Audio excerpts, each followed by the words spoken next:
charlar es específicamente un tema, sí, ha tenido peso en los medios, hay otros que necesitamos también más tiempo. Em,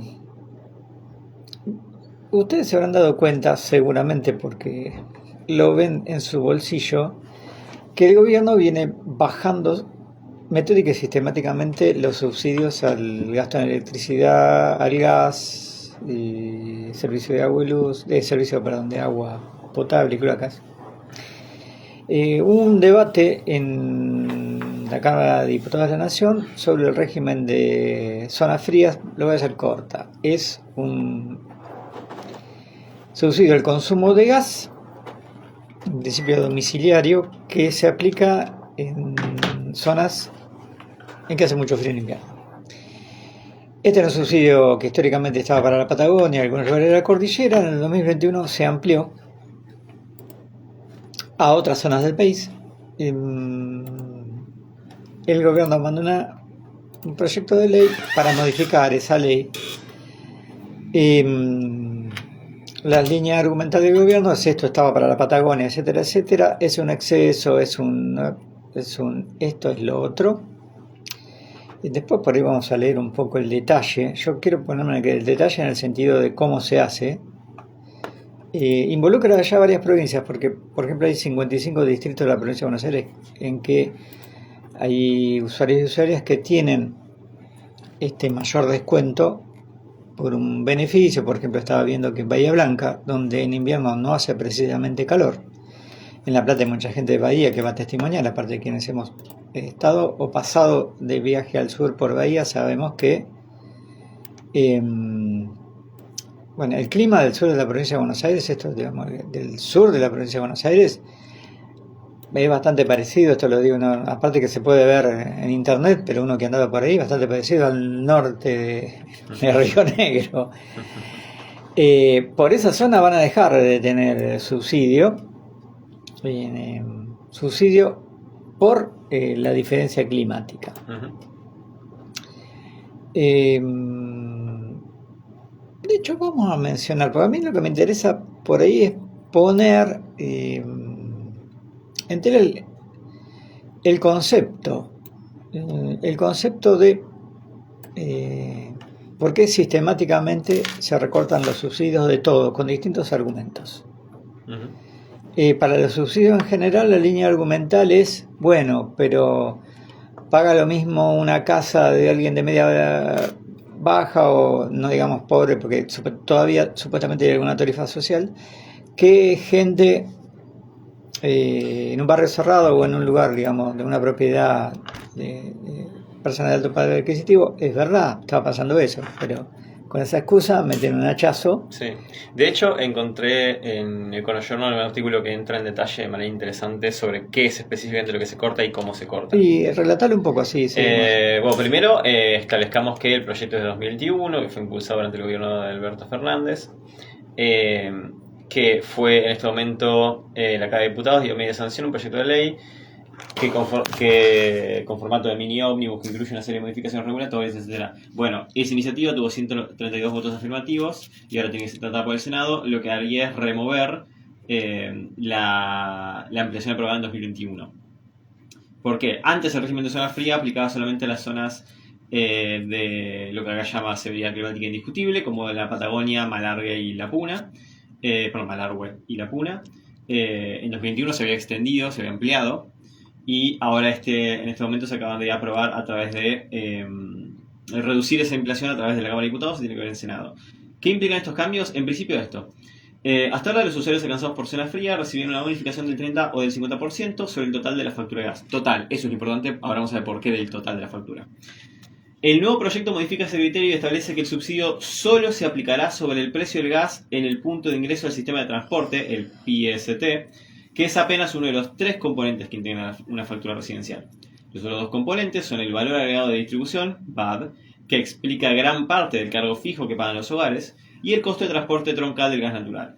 Sobre esos 2 segmentos, la tarifa del Estado dejará de cubrir el descuento que actualmente financia. Eso implica que incluso los usuarios que permanezcan dentro del régimen, principalmente hogares de Patagonia, Malargüe y La Puna, registrarán incrementos en sus facturas si el proyecto termina convirtiéndose en ley.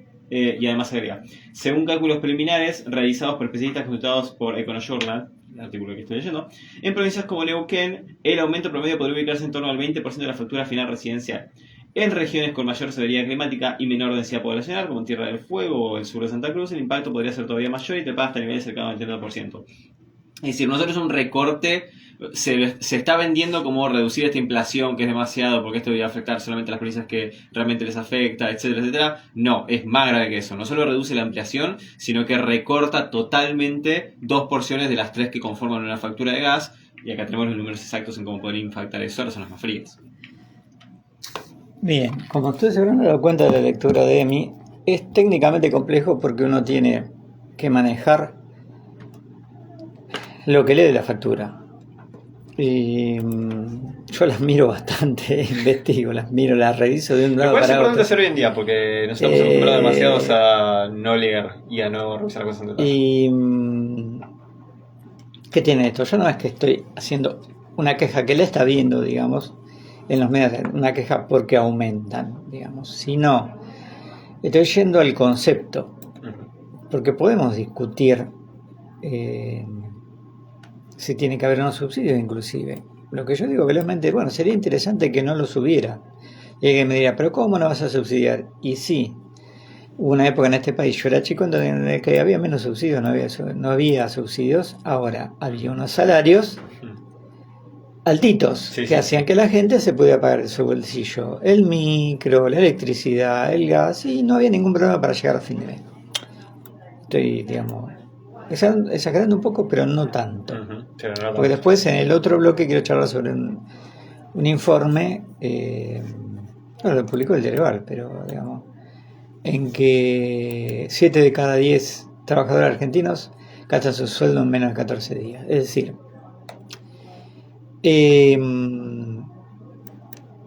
yo inclusive me estoy saliendo del concepto de esta épica de recortemos, porque cuanto menos gasto público, mejor, porque que no es de Milei esto. A ver, lo decía el capitán ingeniero Álvaro Alzogaray, una adalid de la economía del libre mercado de los años 50 y 60. La gente grande, y si no, googleen Álvaro Alzogaray, que venía diciendo esto, es propio de la receta neoliberal, el concepto de el gasto público es perjudicial, el gasto público genera inflación, el gasto público, y bueno, demás. Y bueno, no importa ajustar o el impacto del ajuste, y que porque se va a generar un círculo virtuoso en que va a haber inversiones y bla, bla, bla, bla, bla, bla, bla. A lo que yo respondo, perfecto, generen las condiciones para que haya salarios no de como de 400, 500 mil, 600 mil, 700 mil, 800 mil en negro, sino de 2 millones en blanco. A lo cual me pueden responder, si prima el libre mercado totalmente, sucederá. Yo respondo, la economía que más creció en el mundo en los últimos 20 años era China. Es una economía que maneja criterios de libre mercado para tener inversiones extranjeras, pero no quiere, digamos. Ustedes saben, vamos a hablar, ustedes saben que en China, además de empresas privadas, hay grandes empresas estatales o mixtas del Estado. Lo que pasa es que ahí hay que empezar a hablar no de teorías abstractas, sino de lo que es un mercado potencial de 1.200 millones de personas. Lo que son hay que hablar de la realidad, no de pura teoría, que es de lo que habla, yo insisto, que es de lo que habla el presidente de Milei y el núcleo directo, por ejemplo, Stössel, que es otro gran enamorado, digamos, no lo digo, un tipo de principio enamorado de las ideas, es un dogmático, digamos, de que el libre mercado funciona porque es así, la teoría es correcta, y si la realidad desmiente la teoría, falla la realidad, no la teoría.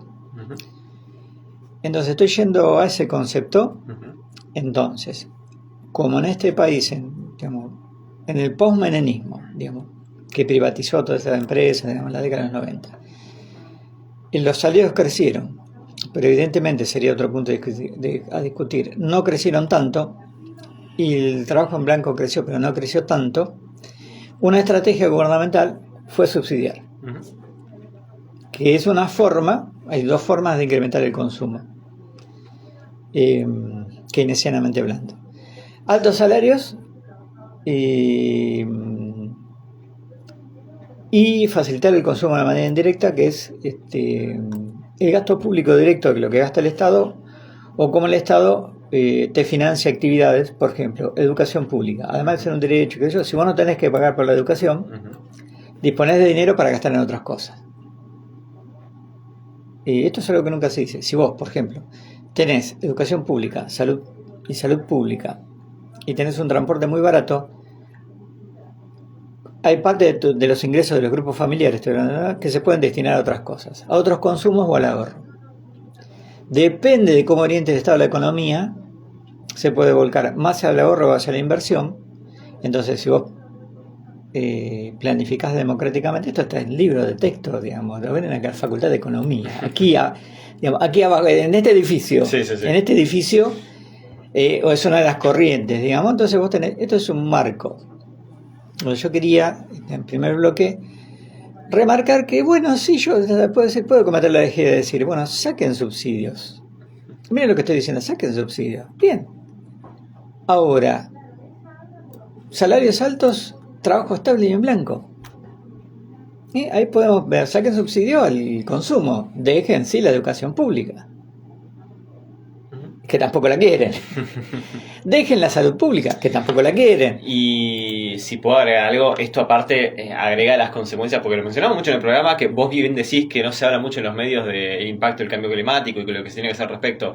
Estamos en una época donde estamos empezando a vivir el impacto del cambio climático, y sería importante que los estados de manera global lo tengan en cuenta en la manera en la que piensan su sistema de energía para sostener. Es tan sencillo como, muchachos, hay corte de luz en pleno invierno. ¿Por qué? Porque el sistema energético no da abasto y hay que repensarlo. Y acá lo que tenemos es negar la ampliación de una ley que subsidia y ayuda a la gente que más va a estar gastando durante el invierno. De hecho, por ir al segundo sector del artículo, habla sobre cómo de 3 a 3,5 millones de usuarios que deben ser incorporados en el régimen de transmisión 2021 van a dejar de percibir descuentos de entre el 30 y el 50% a la boleta de gas. Bien, agrego y terminamos el bloque. También niegan el cambio climático.